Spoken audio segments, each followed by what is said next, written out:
Redfin reports Bay Area housing market is cooling more rapidly than anywhere else in the country. San Jose, Oakland, and San Francisco are among the fastest cooling housing markets in the U.S. as mortgage rates remain above 5% and the stock market falters, pricing many would-be buyers out of the market. What does cooling mean? So let's look at their definition of cooling. Cooling, in their opinion, is not on prices, so that's very important. It's based off of the measures of home buyer demand and competition dropping off quicker than any other metro. So they look at supply of homes for sale, and they also look at supply for sale, and then they look at homes that eventually go off the market within 2 weeks. So those are the main criteria of their definition of what cooling means. It does not mean cooling as in prices decline. That's a completely different measurement. This is more about activity.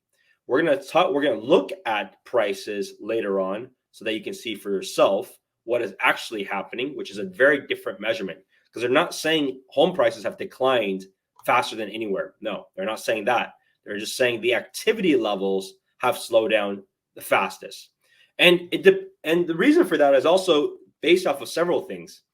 It's on one end, you have these, because of tech was a huge benefactor of record low interest rate environments.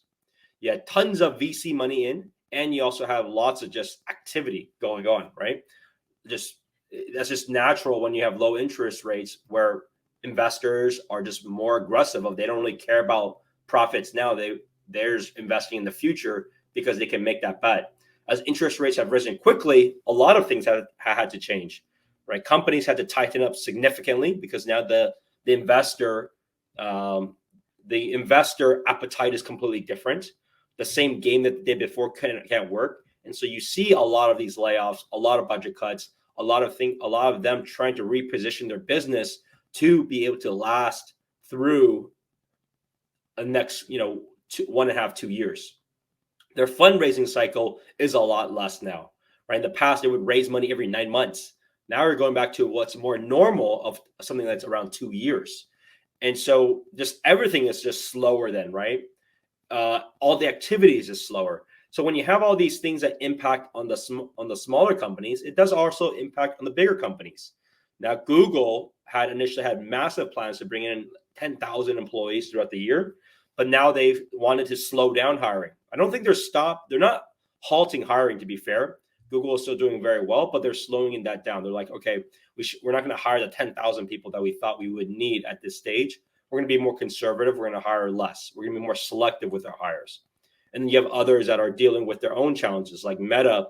Meta may be reducing count because they have a bigger structural issue than Google does, or than Alphabet does. So you see these different companies make adjustments as needed to prepare for the next 1 to 2 years.